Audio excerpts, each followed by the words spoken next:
ورحمة الله وبركاته. حضرة النبي المصطفى رسول الله صلى الله عليه وسلم، خصوصا كابل النووي الجوي البدني أن الله يتغشى برحمة ولدرجات في الجنة فينفعنا به وبجميع علومه في الدارين آمين آمين آمين اللهم آمين. الفاتحة. أعوذ بالله من الشيطان الرجيم. بسم الله الرحمن الرحيم. الحمد لله رب العالمين الرحمن الرحيم مالك يوم الدين إياك نعبد وإياك نستعين اهدنا الصراط المستقيم صراط الذين أنعمت عليهم غير المغضوب عليهم ولا الضالين آمين. نحمد الله الذي علم بالقلم علم الإنسان ما لم يعلم. نصلي ونسلم على من أنزل إليه القرآن محمد صلى الله عليه وسلم وعلى آله وأهل بيته الكرام. رب اشرح لي صدري ويسر لي أمري واحلل عقدة من لساني يفقه قولي أما بعد. Bapak Ibu jamaah salat subuh yang dirahmati oleh Allah Subhanahu wa taala. Sebagaimana biasanya, sebelum lebih lanjut mari kita sama-sama berniat atau memperbaharui niat kita untuk duduk i'tikaf dalam masjid ini. Bismillahirrahmanirrahim. Nawaitu an a'takifa fi hadzal masjid sunnatan lillahi ta'ala. Di dalam hati masing-masing sengaja saya niat i'tikaf dalam masjid ini sunnah karena Allah Ta'ala.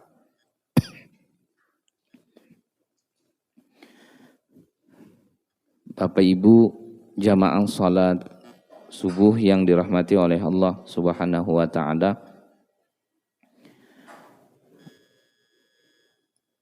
Ada satu hal lah atau satu yang kita semua itu nanti akan mengalami hal yang sama, di mana ketika kita sudah meninggal dunia lalu kemudian dimasukkan ke liang lahat, kan posisinya sama semua, laki-laki ataupun perempuan meninggal karena apapun sebabnya, kan sama wajahnya dihadapkan ke kiblat dengan posisi ittija namanya, miring, badannya dimiringkan dengan bagian badan menghadap ataupun wajah menghadap ke kiblat.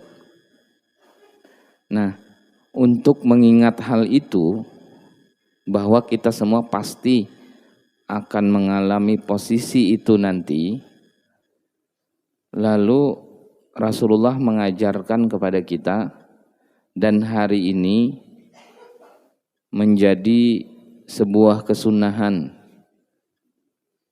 yang saya perhatikan, jujur saja tidak semua orang pernah mempraktekkan kesunahan ini, atau tidak semua orang bahkan tahu tentang kesunahan ini. Jadi di sini bahasanya wa yusannu ayyufsila baina sunnatil fajri wal fariidati bil ittija'i ala shiqqihil aiman. Dan sunnah, yang tadi saya bilang sunnah ini kemungkinan jarang dilakukan oleh kita, juga bahkan bisa jadi ada yang tidak tahu bahkan, yaitu memisahkan sholat sunnah sebelum subuh itu dengan sholat subuhnya dipisahkan oleh posisi ittija ataupun berbaring. Dengan kata lain, sunnah, habis sholat sunnah sebelum subuh itu dianjurkan, sebelum sholat subuhnya dimulai, jangan langsung sholat subuh, tapi berbaring dulu sebentar. Wah, cocok ini. Ini tersalur bakat ini berarti. Ya, tapi begitulah, karena bahwa Nabi Muhammad SAW itu sangat mengerti, sangat faham bagaimana manusia ini atau siklus tubuh manusia itu, maka salah satunya diberi kesempatan agar lebih semangat pas subuh, sholat subuhnya. Nah, ini yang tadi saya bilang, mungkin tidak banyak orang yang pernah melakukannya, atau juga bahkan bisa jadi banyak yang tidak pernah melakukan ini. Nah, maka subuh kali ini satu pembahasan itu saja yang ingin disampaikan. Seluruh ulama mazhab sepakat bahwa namanya ittija lah, nama posisinya ini namanya ittija, yaitu tadi selesai sholat sunnah sebelum subuh, dianjurkan sekali untuk tidak langsung sholat subuh, walau fil masjidi, meskipun itu dia lakukan atau dilaksanakannya di masjid. Berarti sama aja, mau dia di rumah mau di masjid, dianjurkan untuk hal ini. Begitu pula meskipun dirinya terlambat bangun subuhnya. Maksudnya gini, misalnya kayak gini, nah ada orang baru bangun di rumah, baru terjaga dari untuk sholat subuh, bangun dia, sudah selesai kayaknya di masjid gitu. Lalu dia bergegas kan, ambil air wudu, maksudnya untuk sholat subuh. Nah ternyata tetap dianjurkan melakukan ini gitu, nggak apa-apa, langsung siap-siap buat sholat subuh. Mulai dengan sholat sunnah dulu, sholat sunnah sebelum subuh, lalu habis itu berbaring sebentar, baru setelah itu melaksanakan sholat subuhnya. Kira-kira bisa lah kalau disuruh berbaring? Ibu-ibu bisa ya? Bapak-bapak bisa? Mudah sekali ini. Ini tidak perlu keahlian khusus, tidak perlu. Pokoknya ini gampang aja. Nah, seperti apa posisinya? Bil ittija'i ala syiqihil aiman. Posisinya dengan miring bagian badan sebelah kanan, dengan wajah menghadap kiblat, ya tadi seperti jenazah yang dimasukkan di liang lahat. Kecuali misalkan nih ada bagian tangan sebelah kanan ini atau ada bagian badan yang sakit, maka pada saat itu tidak mengapa posisinya berubah. Awil aisar, boleh yang sebelah kiri dengan posisi tetap sama wajah ke kiblat. Kan harusnya gini, kiblat kita kan di sini, berarti kepalanya di sana, kepala di sana, kaki di sini, sebelah sini, kayak gitu. Miring wajahnya ke depan, ke hadap kiblat. Nah kecuali dia berhalangan, misalkan bagian kanan badannya ini atau tangannya sakit, mau tidak tidak bisa berbaring begitu, maka boleh ke sebelah kiri, berarti kepala ke sana akhirnya. Tapi sama aja, tetap arahnya wajahnya ke kiblat. Wal yaminu afdalu, ya tentu sebagaimana yang dilakukan Nabi, posisi ke sebelah sana tadi itu yang paling afdal. Kita garis bawahi adalah berbaringnya sebentar. Betul, ini harus jelas. Karena saya baru dapat laporan, kami sudah baca ini malam Senin yang lalu di masjid perumahan. rupanya ada bapak-bapak yang sudah paham tapi tidak sempurna menangkapnya, memahaminya. Jadi kemarin sore istri beliau cerita Pak Ustadz, ada ngajarkan sesuatu yang baru kah? Saya bilang kami ada pengajian di masjid dengan bapak-bapak, namanya Ittija. Oh iya, kata istri beliau, tadi subuh kayaknya suami saya begitu di rumah berbaring gitu, cuma kayaknya suami saya itu lama. Orang sudah komat masih di situ, kata ini. Saya bangunkan, Pak, ayo sholat subuh.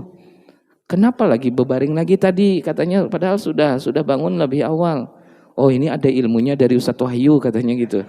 Nah, terpaksa saya mengulangi, menjelaskan lagi. Nah, makanya saya tekankan di sini jangan salah paham lah sekali lagi.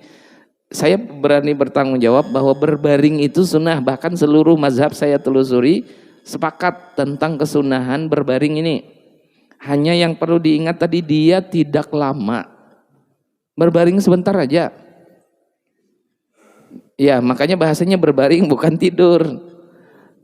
Apalagi di rumah misalnya lah, sholat di rumah, sholat sunnah di rumah. Habis sholat sunnah, wah kata Ustadz berbaring dulu sebentar ini.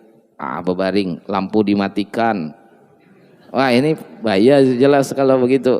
Maka sekali lagi bukan itu yang dimaksud. Jadi kalau kita hari ini ya benar-benar ingin mengambil kesunahannya. Nah, lalu kira-kira ada nggak yang dibaca waktu berbaring tersebut? Jawabannya ada. Wa yaqulu fi halit tijaihi, dan dianjurkan ketika dia berbaring itu ada yang dia baca. Apa yang dia baca? Allahumma Rabba Jibril wa Mikail wa Israfil wa Izrail wa Rabba Muhammadin sallallahu alaihi wasallam ajirni minan nar. Hafal? Ibu hafal?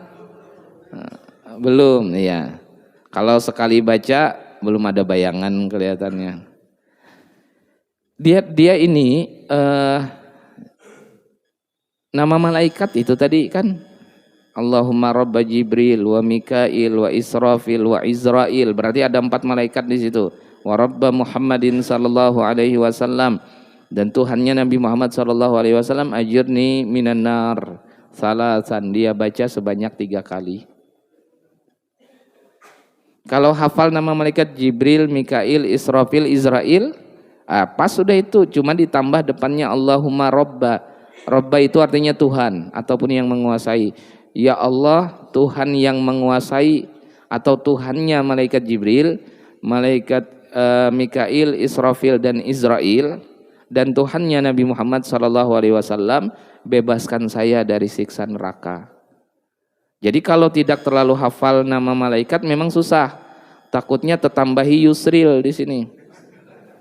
Ya, Jibril, Mikail, Yusril, Israel kan khawatir tertambah.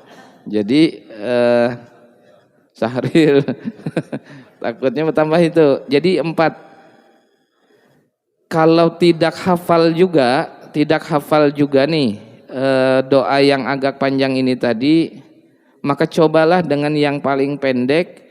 Saya yakin kalau yang pendek ini bisa, Allahumma ajirni minan nar. Bisalah kalau itulah. Kalau tidak bisa juga terjemahnya aja. Kadang kan saat ini mungkin ingat, pas giliran pas berbaring apalagi lagi ngantuk-ngantuk begitu, apa yang dibaca kata Ustadz kemarin itu.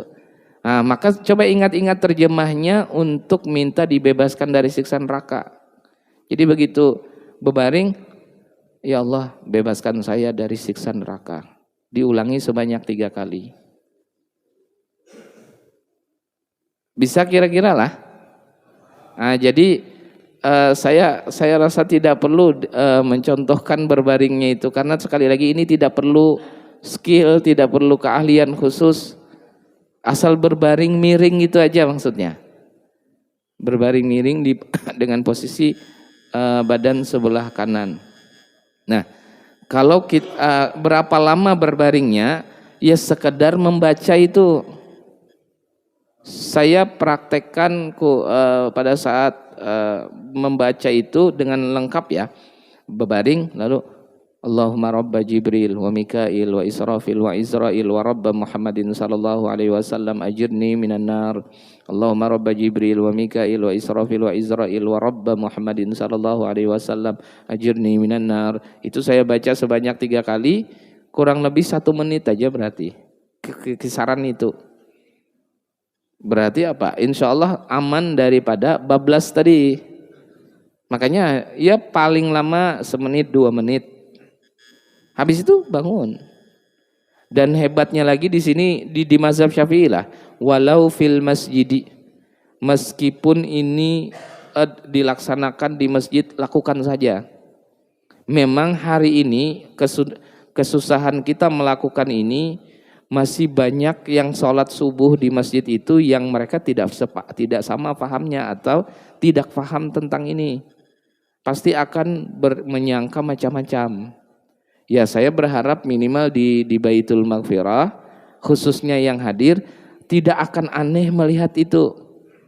Bahkan kalau perlu, semuaan kita melakukan itu. Jadi kan kayak gini orangnya, datangan sholat subuh, azan orang, selesai itu sholat sunnah kita. Habis itu bebaringan semua. Itu bila ada yang memoto, langsung dikirim di Busam, wah heboh itu. Baitul Maghfirah ajaran baru atau aliran sesat. Kan kayak memang agak asing dia ya, maksudnya karena jarang dilaksanakan gitu. Nah, makanya di sini memang dari awal diutamakan pertama coba dulu di rumah. Kenapa? Karena kalau di rumah kan tidak ada yang melihat. Ya khususnya mereka yang rumahnya tidak terlalu jauh dari masjid. Kan sempat maksudnya sudah siap-siap nih, orang azan subuh, orangnya sudah siap. Selesai azan, dia langsung sholat sunnah sebelum subuh. Habis itu dia berbaring sebentar, melakukan ini, berbaring. Habis dia berbaring, bangun, langsung berangkat ke masjid gitu. Jadi masih sempat, memang khususnya rumah yang jaraknya akses ke masjid tidak terlalu jauh.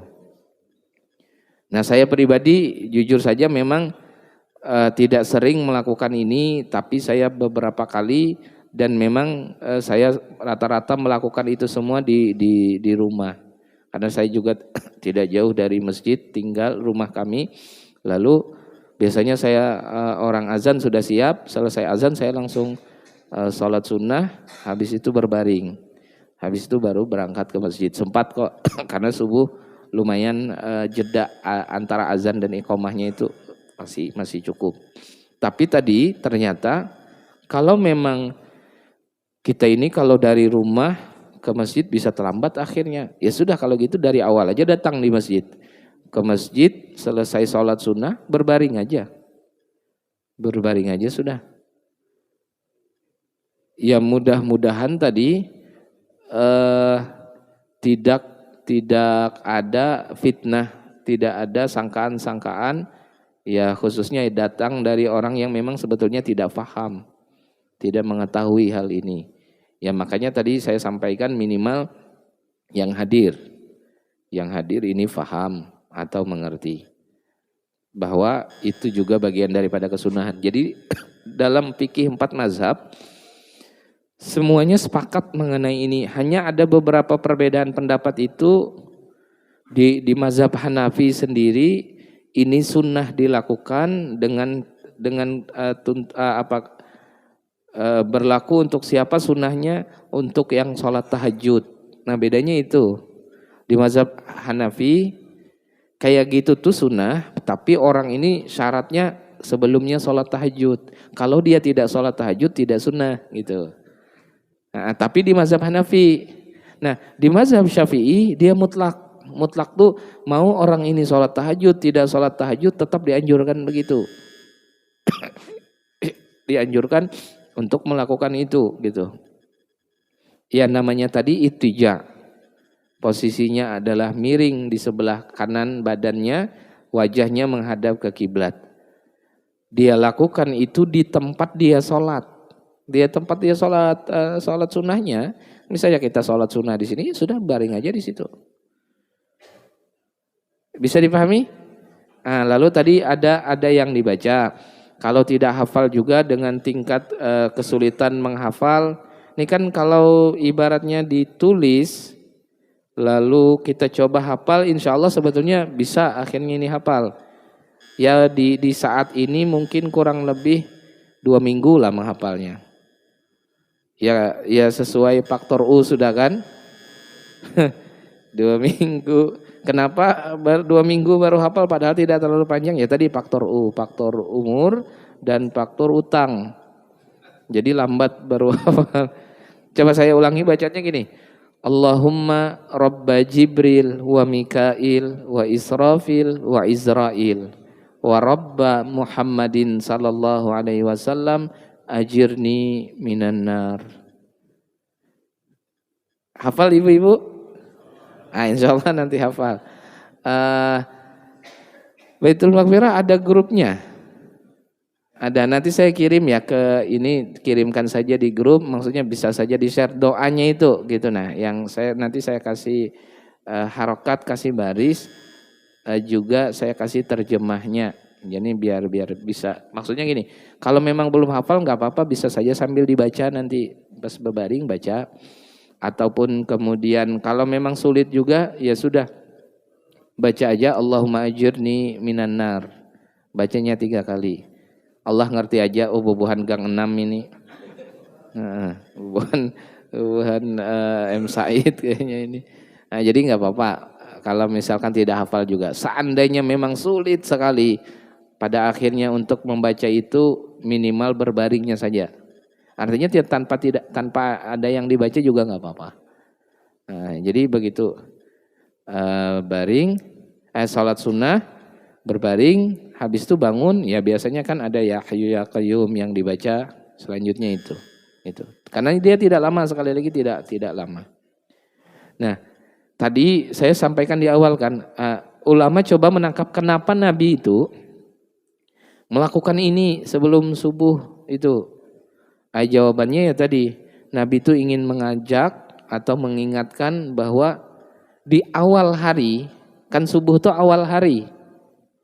Hari ini hari Sabtu. Nah, awal harinya hari Sabtu itu kan dengan waktu subuh ini. Nah, Nabi itu ingin mengingatkan kepada umat ini di awal hari ini, di awal setiap hari itu dengan mengingat kematian. Cara mengingat kematiannya adalah mengingat posisi orang di dalam liang lahat itu, di dalam kubur itu. Ya begitu posisinya gitu. Ya harapannya mudah-mudahan begitu di awal hari sudah ingat bahwa saya akan mengalami hal yang begini. Saya pasti akan berposisi seperti ini nanti ketika di dalam kubur, dan itu bisa saja terjadi hari ini gitu. Terjadi hari ini kemudian saya bisa dimasukkan ke dalam kubur dengan posisi yang seperti itu. Namanya tadi ittija. Itu diantara hikmahnya untuk mengingat kematian. Kenapa ada berbaring di awal subuh atau di awal hari dengan posisi ittija tadi. Saya rasa itu sederhana, dan sekali lagi ini salah satu kesunahan ya, salah satu sunnah yang diajarkan oleh baginda Nabi, bahkan kana yaf'alu Rasulullah sallallahu alaihi wasallam, bahwasanya Rasulullah itu senantiasa atau sering melakukan ini. Nah, kalau kita mungkin belum bisa rutin atau belum bisa sering melakukannya, ya minimal pernah melakukan kesini. Lihat saja bahwa Nabi seperti itu. Saya ingin mengikuti Nabi atau mencontoh Nabi. Ya mudah-mudahan banyak kebaikan atau kebaikan yang besar yang Allah berikan untuk kita. Saya rasa itu sebagai pengantarnya. Seperti biasa silahkan kepada jamaah sekalian. Ibu-ibu tadi sekali lagi untuk memperjelas saja posisi miringnya, paham kan? Posisi berbaring miring. Saya contohkan aja sudah. Biar jelas. Bapak-bapak boleh nanti juga dilihat, berarti miring sebelah kanan saya harus ini. Di sebelah mana saya? Di sini ya, sebelah sini aja biar Bapak. Nah, jadi kan kita sholat sunnah gini nih. Di sini kelihatan Bu ya? Di sini. Nah kan kita sholat sunnah. Misalkan selesai daripada sholat sunnah, Assalamualaikum warahmatullahi wabarakatuh, Assalamualaikum warahmatullahi wabarakatuh. Mungkin ada yang biasa baca doa, selesaikan saja doanya. Habis itu sudah baring langsung. Begini. Jangan lama begini. Cocok betul ini tersalur bakat pas lagi ngantuk. Begitu bangun, orang pulangan sudah dari masjid. Kalau kelamaan gitu. Nah kan mudah aja maksudnya berbaringnya yang begitu tidak sulit. Pokoknya wajahnya ke kiblat dengan nanti ditaruh aja tangannya sebagai alas bagian wajah. Nggak usah. Kalau di rumah sediakan aja bantal, selimut. Itu memang niat mau tidur kalau gitu. Nah berbaring habis itu seraya baca tadi. Allahumma rabba Jibril wa Mikail wa Israfil wa Izrail wa rabba Muhammadin sallallahu alaihi wasallam ajirni minan nar. Atau yang paling pendek saja. Allahumma ajirni minan nar, Allahumma ajirni minan nar, Allahumma ajirni minan nar. Habis itu bangun gitu. Nah sebentar sekali, tidak insyaallah tidak sampai lah kalau kemudian tertidur. Baik, silahkan. Nggih. Betul. Ya tadi yang saya ceritakan yang jamaah kami di perumahan itu rupanya ketiduran beliau. Dibangunkan sama istri beliau. Kaget kan? Lalu langsung hendak sholat subuh. Kata istri beliau, itu batal wudunya. Lalu dijawab oleh beliau, enggak, karena ini ada ilmunya khusus kata dari. Nah ini salah paham. Makanya berarti kita pertegas betul dengan pertanyaan itu bahwa seseorang yang tertidur itu baik sengaja ataupun tidak sengaja, bahkan sebentar saja tertidurnya, wudunya batal kecuali dia dalam keadaan duduk seperti kita sekarang. Bersender tuh tidak juga bersender masih tidak mengapa selama posisinya tegap, dalam arti sender nih tempat dinding atau tiang tempat dia bersender lalu dia duduk di situ dalam posisi itu masih tidak mengapa, karena intinya itu bukan di masalah bersender tidak bersendernya, posisi mohon maaf bagian pantat itu benar-benar nempel ke lantai sehingga peluang angin keluar dari situ tidak bisa. Jadi kecuali bersendernya agak jauh gitu, nah yang agak miring, nah itu kemungkinan tidak lagi tertutup dengan rapat di bagian bawah dan akan batal wudunya. Nah, jadi kembali betul, kalau seandainya Bapak Ibu melakukan itu tapi namanya orang ngantuk itu kan, tadi saya bilang bakatnya cepat sekali tersalur bakatnya dalam hitungan detik saja, kan tadi kita bicaranya semenit 2 menit. Ini enggak, karena dia dari awal ngantuk, disuruh berbaring, begitu sampai langsung hanyut, langsung hilang orangnya tidur, ya jelas batal. Lalu dia bangun kaget gini, sudah bacakah doanya belum kah? Karena kan dia tidak sadar sambil tertidur begitu, maka sekali lagi itu wudunya batal. Mau tidak mau setelah itu dia harus wudu untuk melaksanakan sholat subuhnya, melaksanakan sholat subuh. Jadi kalau kayak gini, bapak-bapak duduk, ibu-ibu duduk seperti posisi yang sekarang, seandainya tertidur maka nggak apa-apa, tidak masalah. Bahkan tidurnya pun dalam keadaan yang benar-benar tidur lah, sampai mendengkur. Biasa kan bisa gitu, sampai mendengkur. Biasa hari Jumat ada aja yang masih mendengkur. Tapi kalau dalam aturan fikih dia wudunya nggak apa-apa, itu masih nggak batal dengan posisi tegap itu. Mungkin itu. Selanjutnya silakan. Ada yang ingin ditanyakan? Apakah dengan berbaringnya itu ada niat? Berniat atau enggak? Ya, ada. Berniat kan bisa saja itu bablas di warung. Iya. Ada enggak niat khusus dalam arti seperti kayak salat sunnah begitu kan? Atau ada beberapa ibadah lainnya? Jawabannya kalau niat khusus sebetulnya tidak. Cuma niatnya itu kan kenapa berbaring? Jawabannya ya artinya kita berbaring itu ingin melakukan kesunahan. Nah, ingin melakukan kesunahan atau mengikuti yang diajarkan Nabi. Itu niatnya. Maksudnya tapi kan bukan niat khusus untuk proses itu sebetulnya. Dia niat umum itu dalam arti berbaring yang dilakukan itu ya tadi karena ingin melakukan sebuah kesunahan yang diajarkan Nabi. Niatnya begitu. Nah, artinya betul juga sih tidak kan ada orang karena dia terlalu lelah, terlalu capek habis sholat sunnah tuh kayak ingin ini sebentar, ingin nyari tenaga sebentar, baringlah sebentar gitu kan. Nah itu berbaring yang seperti itu memang tidak ada dapat nilai apa-apa. Kalau tadi memang serius dia ingin kenapa berbaring ya karena ingin melakukan sunahan ini gitu. Motivasinya beda kan. Ya jujur saja saya beberapa kali pernah dulu waktu di pondok karena kami bangun lebih awal, lalu kemudian azan subuh setelah selesai sholat sunnah itu mumpung belum qomat, sempatlah ini sebentar berbaring-baring gitu. Nah kan itu jelas tidak dapat kebaikan apapun karena memang tidak ada motivasi yang lain kecuali supaya meringankan badan aja atau supaya lebih rileks aja untuk bisa sholat subuh. Kalau ini tadi niatnya memang untuk sengaja melakukan itu untuk mendapatkan kesunahannya gitu. Untuk melakukan. Kan pada akhirnya dia juga dapat semangat untuk sholat subuhnya bisa lebih segar lagi kan karena sempat berbaring sebentar begitu tadi. Tapi di satu sisi dari awal motivasinya adalah ya melakukan sebagaimana yang dicontohkan atau diajarkan Nabi. Baik, ada lagi yang lain? Boleh? Ada dari beliau. Habis ini nanti baru ibu-ibu.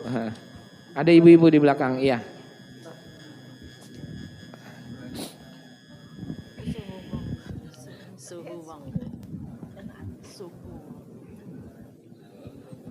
Bismillahirrahmanirrahim. Assalamualaikum warahmatullahi wabarakatuh. Waalaikumsalam. Mohon izin Ustaz, seandainya kita berjamaah subuhnya itu di masjid atau mushola lain Ustaz yang memang belum diajarkan seperti ini, terus pilihan kita seperti apa? Kan ini mungkin masih awam ya. Iya. Untuk mungkin tempat saudara kah kita untuk beberapa hari, padahal kita ingin mengamalkan gitu. Pilihannya seperti apa? Apa tetap atau nggak usah? Betul.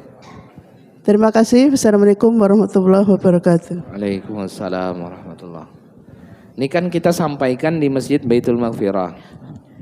Ternyata kita bisa sholat subuh di beberapa masjid yang lain di seputaran sini atau di mushola. Dan kita kayaknya mengerti nih orang-orang ini mungkin belum paham, belum tahu. Lalu tadi yang ditanyakan, apakah tetap berbaring saja di sana atau mungkin tidak perlu? Jawabannya lebih menjaga fitnah untuk tidak perlu berbaring di sana. Apalagi di tempat imamnya. Di depan situ jangan. Nggak usah aja. Karena kan gini, bahwa sekali lagi kesunahan ini kalau tidak bisa dilakukan tiap hari pun ya minimal beberapa kali lah. Atau adalah dalam sepekan sekitar sekali, 2 kali, 3 kali begitu. Artinya tidak mengapa juga tidak dilakukan untuk tiap hari gitu. Apalagi tadi dalam kondisi di mana kita sholat subuhnya daerah itu atau mushola atau masjid itu mungkin banyak yang tidak paham. Jadi jangan dipaksakan, justru khawatir muncul fitnah ataupun sangkaan-sangkaan yang tidak baik nanti. Nah, karena ya jujur saja ini pernah sudah kejadian. Kejadiannya itu mungkin saya sebut saja ya, masjid ya kalau bapak-bapak ibu-ibu tahu di Jalan Abdul Wahab Syahrani, di pinggir jalan sebelah kiri Masjid Al-Falah. Di situ saya pengurusnya beliau bercerita. Makanya saya jadi tahu itu ya gara-gara beliau langsung menanyakan ini. Jadi kata beliau, dulu lah pernah kejadian mengundang imam Palestina. Yang mana imam Palestina itu sudah didatangkan oleh Islamik saat itu. Nah, karena tahu ada imam Palestina itu datang ke Islamik, kebetulan agendanya beberapa hari di kota Samarinda. Nah, Masjid Al-Falah mengajukan untuk dapat jadwal juga. Beliau tausiah di Al-Falah. Diberi jadwal, kebetulan salah satu waktu subuh. Akhirnya petugas Al-Falah, pengurusnya itu sebelum waktu subuh sudah menjemput syekh tersebut. Dijemputlah, dibawa ke Masjid Al-Falah, sholat subuh di sana. Nah, dari orang azan, selesai azan, sholat sunnah, banyak jamaahnya sudah. Nah, syekh itu langsung baring, habis sholat sunnah itu, sebelum iqamah, berbaring beliau. Nah, begitu beliau berbaring, sementara di sana belum ada yang tahu, belum paham. Macam-macam akhirnya muncul sangkaan saat itu. Ada yang bilang, kayaknya orang Palestina ini malas-malas. Ada yang menyangka begitu. Nih, bayangkan ini syekhnya loh, bebaring, apalagi warga biasanya, jamaah biasa. Ada yang berpikir gitu. Ada juga yang berpikir gini, mungkin beliau kelelahan, kecapean karena perjalanan jauh, karena mungkin dibawa kemana-mana, makanya beliau berbaring. Jadi banyak muncul sangkaan-sangkaan kayak gitu, nah maksudnya. Nah, akhirnya pada saat itu kebetulan syekhnya juga menganggap orang itu sudah tahu, makanya syekhnya waktu tausiah beliau tidak ada menjelaskan itu. Nah, pengurusnya lah pada saat itu kebingungan. Dan kebetulan salah satunya bertanya ke kami terkait gimana guru, betulkah atau memang ada tuntunannya kah kalau habis sholat sunnah subuh itu kita tuh berbaring dulu, miring kayak gitu. Saya langsung nanya, dari mana Bapak tahu? Oh Kak, saya pernah lihat langsung, kata beliau. Ceritakanlah Mbak Syekh tersebut. Nah, lalu kita sampaikan. Nah, artinya sekali lagi, memang ini sebuah kesunahan, tapi tentu saja kita tidak ingin menimbulkan fitnah di sana. Maka ketika ditanya tadi, kan misalnya mohon maaf, misalkan di masjid belakang, kebetulan kita mau sholat subuhnya di sana, saya rasa mungkin tidak perlu berbaring dulu. Tidak perlu berbaring di sana, khawatir orang-orang sana justru, apalagi ini kenapa lagi tiba-tiba berbaring itu. Dan kita sulit kayaknya menjelaskan. Dalam arti orang kan melihat kita tuh berbaring, langsung bangun kita. Ini memang ada ilmunya, ini sulit menjelaskan begitu. Jadi lebih baik ya di tempat yang kira-kira bakalan memang difahami orang-orang sana paham, atau lakukan saja di rumah. Lakukan saja di rumah dari awal sholat sunnah berbaring sebentar. Mungkin seperti itu. Iya, paling semenit aja, semenit lebih begitu, kurang lebih waktunya itu. Assalamualaikum warahmatullahi wabarakatuh. Waalaikumsalam. Mohon maaf, mau nanya. Dalam hal kita beribadah maupun beramalan sholihah, kita kan diwajibkan tulus, ikhlas, dan lillahi ta'ala ya Pak. Nah, tapi karena kebiasaan di dunia ini, kita ini sudah terbiasa semacam transaksi ya gitu ya. Jadi kalau kita bayar, kita harus dapat barang sesuatu yang kita maksud. Kalau kita bekerja, kita dapat upah gitu. Iya. Nah, karena itu dalam hal ini sehingga soal beribadah dan soal beramal sholihah ini ke bawah-bawah juga itu. Hal yang tadi itu, transaksi itu. Iya. Jadi transaksi, nah terus ada yang orang beramal solehah, beribadah juga dengan tujuan untuk acungan jempol dari masyarakat atau dari orang tertentu gitu. Ya, itu ria ya. Nah, terus ada lagi yang urusan materi. Kita ini sholat duha supaya banyak rezeki. Iya. Nah terus kita ini sholat belail biar kita naik pangkat atau dapat kedudukan yang baik, posisi yang baik dalam pekerjaan gitu. Misalnya ini mah. Terus ada lagi yang sifatnya bukan materi ya, yang kita harus banyak baca selawat supaya kita di yaumil akhir dapat syafaat dari Rasulullah. Jadi kita mengharapkan syafaat itu ya, kita baca selawat untuk sangat mengharapkan itu. Nah terus harus banyak zikir kepada Allah. Zikir kepada Allah, la ilaha illallah. Itu miftahul jannah. Jadi banyaklah itu nanti kita dapat surga. Jadi harapannya. Nah itu. Nah yang mau saya tanyakan itu bagaimana di mata pandangan Allah mengenai hal-hal yang transaksional itu, Pak. Oh iya. Ya. Terima kasih. Assalamualaikum warahmatullahi wabarakatuh. Waalaikumsalam warahmatullahi wabarakatuh. Saya rasa sangat baik sekali apa yang beliau tanyakan itu. Jadi setidaknya untuk mengingatkan kita semua lah. Jadi begini memang. Dulu sebelum saya pribadi sampai di kajian Al-Hikam itu saya dulu berpikirnya begini bahwa orang awam kayak kita sholat supaya bisa masuk surga, supaya tidak ke neraka, ataupun untuk urusan dunia seperti tadi sholat duha supaya rezekinya mudah atau banyak dapat rezeki. Saya dulu berpikir mungkin itu tidak apa-apa, tidak masalah begitu. Tapi ternyata dalam kitab hikam, hal seperti itu dianggap keliru, dianggap bermasalah. Yang tadi ada transaksional di sana. Makanya kan memang di kita itu lebih sering, bahkan mohon maaf, saya pribadi beberapa kali mendapati banyak ustadz ataupun guru-guru yang sebetulnya satu sisi untuk memotivasi umat ini bisa melakukan ibadah. Tapi fokus kepada laksanakan ini, pahalanya sekian-sekian, lakukan ini, akan dapat ini gitu. Akhirnya dari motivasi itu fokus umat ini hanya ke tadi yang transaksional itu tadi aja. Nah ternyata dalam hikam itu dianggap bermasalah, dianggap keliru dengan cara-cara seperti itu atau niatan seperti itu.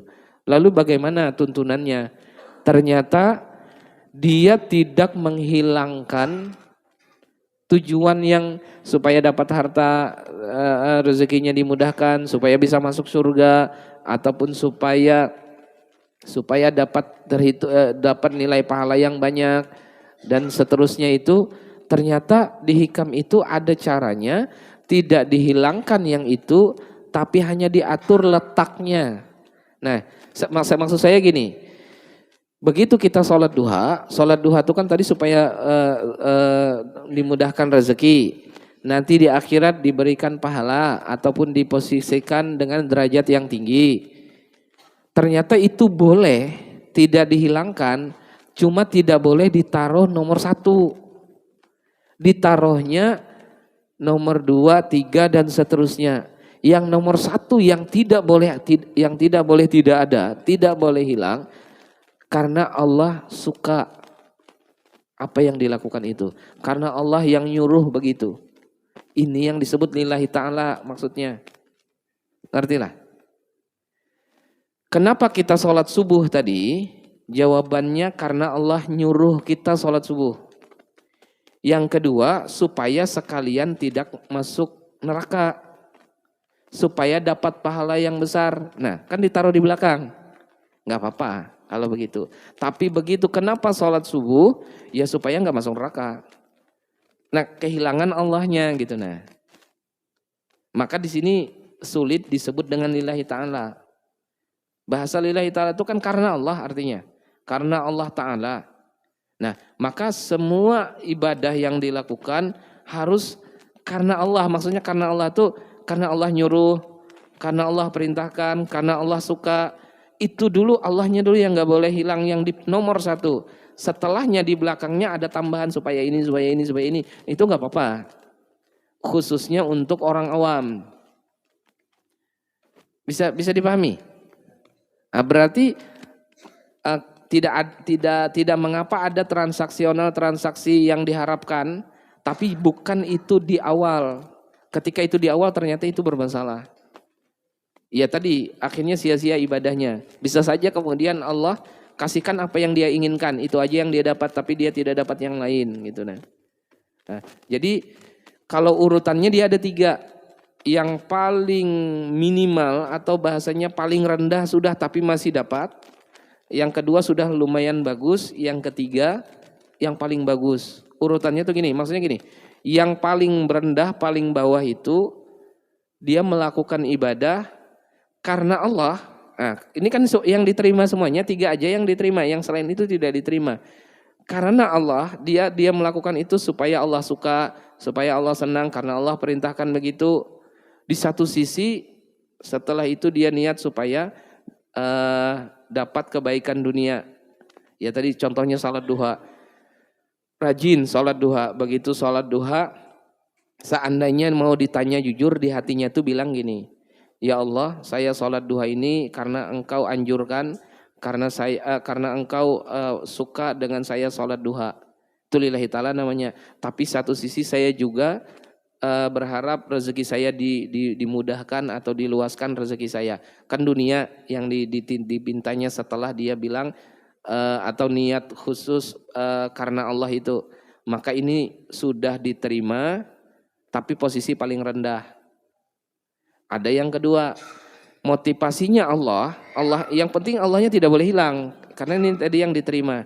Lalu urusan akhirat, ya Allah, saya sholat duha karena Engkau suka saya sholat duha, dan saya berharap dapat hitungan pahala agar bisa mudah masuk surga.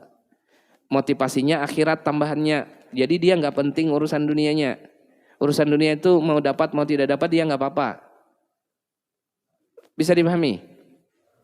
Tapi karena Allah, maksudnya karena Allah, karena supaya Allah suka, supaya Engkau suka ya Allah dengan saya sholat duha ini, dan saya berharap saya nanti bisa masuk surga karena saya sholat duha. Nah jadi dia berharap tambahannya untuk kebaikan akhirat.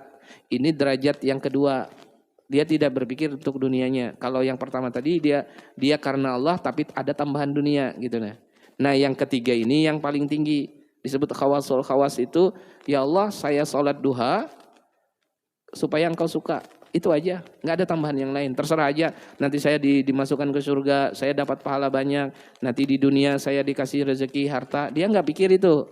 Nah itu dia motivasinya memang Allah aja. Tapi tiga-tiganya masih diterima loh itu, gitu nah. Nah jadi kembali, kenapa kemudian kita bisa berpikir ada harapan ini, selama memang setelah Allah itu semua, maka nggak apa-apa, masih boleh. Dari mana ulama tahu bahwa itu boleh?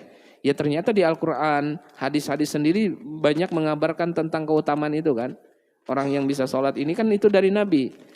Rezekinya akan diluaskan di surga. Kalau orang yang beramal soleh dia akan masuk ke dalam surga yang air mengalir di bawahnya, yang begini-begini itu gambaran surga. Berarti Al-Quran memotivasi agar orang beramal supaya bisa dapat surga. Nah ternyata itu menandakan boleh loh itu dicapai, tapi tidak boleh menghilangkan yang nomor satu. Yang nomor satu ya karena Allahnya gitu. Bisa dipahami? Intinya gini nah, nih habis ini nah kita akan mengqadha salat subuh. Apa yang kita harapkan dari kita mengqadha salat subuh? Kita berharap Allah ridha dengan kita. Di satu sisi atau di nomor pertama. Nomor kedua, mudah-mudahan nanti bisa masuk surga dengan qadha yang sudah dilakukan dan seterusnya gitu. Ada Ustaz, mohon maaf menyambung ya. Jadi kita ini kan awam Ustaz tentang tadi ya, niat agar kita tidak terpleset kemudian istilahnya lillahi ta'ala tadi. Sebetulnya kan insya Allah sih kita itu kan niatnya ya betul-betul lillahi ta'ala, cuman dengan makom kita masing-masing gitu kan. Dalam satu cerita bahwa Allah itu bangga hambanya yang bangun sholat malam di saat yang lain tidur, dibanggakan kepada malaikat. Lihatlah hambaku ini sekarang memujiku gitu kan.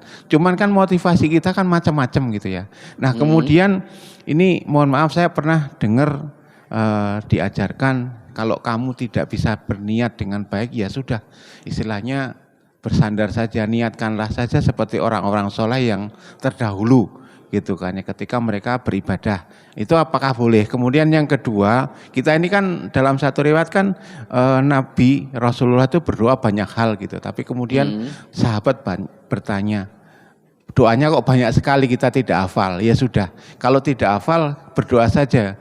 Allahumma ini as'aluka min khairin minhu nabiyuk dan sebagainya.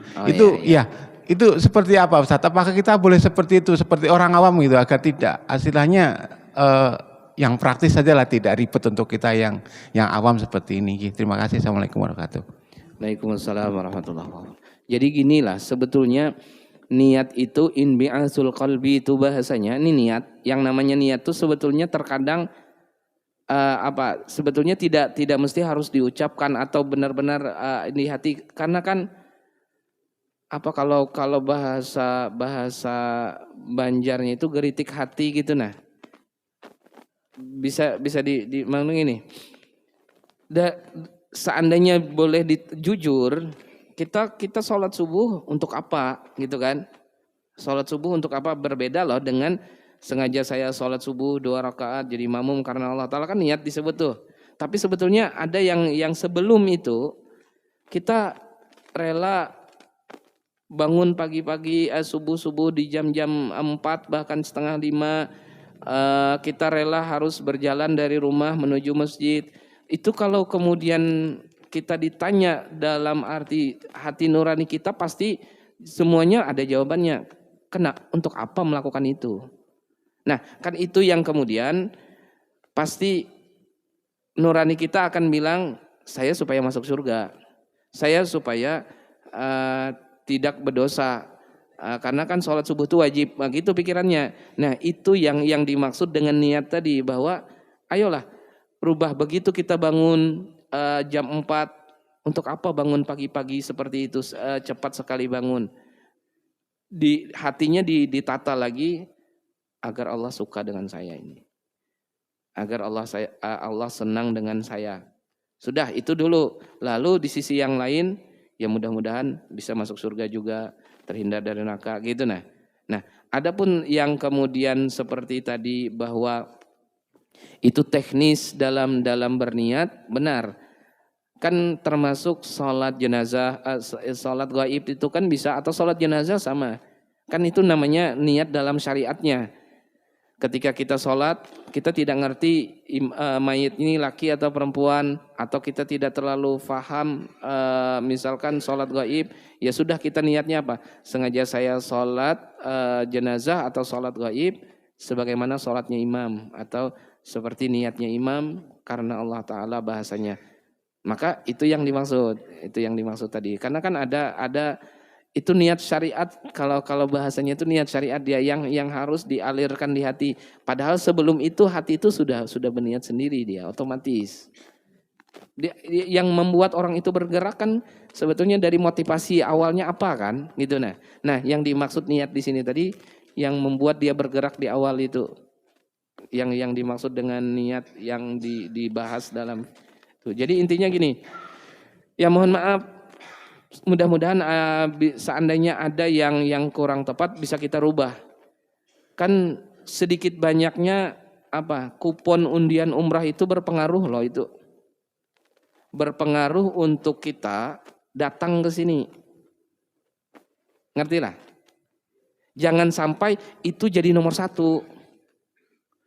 Nanti sebetulnya kalau mau membuktikan bahwa itu nomor berapa, nomor 1 atau tidak, itu dihentikan kupon itu. Coba lihat, bila banyak yang tidak datang, ya itu berarti ya kan, karena dia pengaruh pasti. Harusnya gini, kenapa kita cepat-cepat bangun, kenapa kita sholat subuh ke masjid berjamaah? Ya karena agar Allah suka. Itu dulu yang harus jadi motivasi awal. Sekalian supaya dapat kupon umrah. Nah kan nomor 2 dia, nggak apa-apa, nggak gitu tadi maksudnya. Motivasi awalnya itu, dan memang urusan hati ini dia perlu riyadhah namanya, perlu latihan. Artinya akan ada masa-masa di mana hatinya kurang pas, kurang tepat, nggak apa-apa. Kita berproses, jadi perlu itu terus. Ya termasuk saya pribadi, mohon maaf untuk saya pribadi, akan ditanya dengan jujur, kenapa datang ke Baitul Maghfirah? Oh, karena nunggu amplopnya. Kan bisa itu. Coba sekali-sekali, ya mudah-mudahan tidak terjadi. Sekali-sekali amplopnya nggak ada. Nah, tapi isinya tetap misalnya gitu. Nah kayak gitu maksudnya. Artinya kita jujur saja, saya tidak mau ada apapun. Ini untuk diri kita masing-masing. Tinggal kita yang atur gitu. Nah, artinya ya saya pribadi coba untuk seandainya saya tidak disiapkan amplop, saya tetap berangkat nggak, datang nggak? Itu kan jadi soal berikutnya kan. Nah di situ yang kita tuh harus berjuang tentang itu semua, harus berjuang. Jadi ya mudah-mudahan namanya riyadhah, harus ada latihannya memang, dalam arti untuk mencoba itu, dengan niat-niat yang seperti itu. Berpikir saja bahwa undian umrah itu nggak ada atau saya nggak bakalan dapat karena saya ingin berangkat ke masjid supaya Allah suka aja, sudah selesai. Setelah itu ada tambahannya ya silahkan, nggak apa-apa. Mungkin begitulah. Nah, jadi kita bicarakan ini sekali lagi.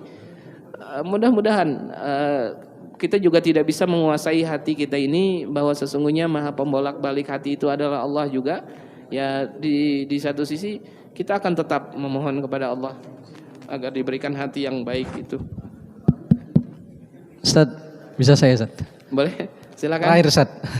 Iya. Jadi gini Ustaz, ini sekedar menguatkan kami ya, khususnya saya dari pengurus ya.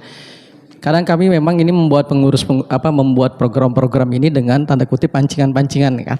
Iya. Dengan tujuan awalnya adalah agar jamaah itu bisa banyak berpartisipasi. Iya.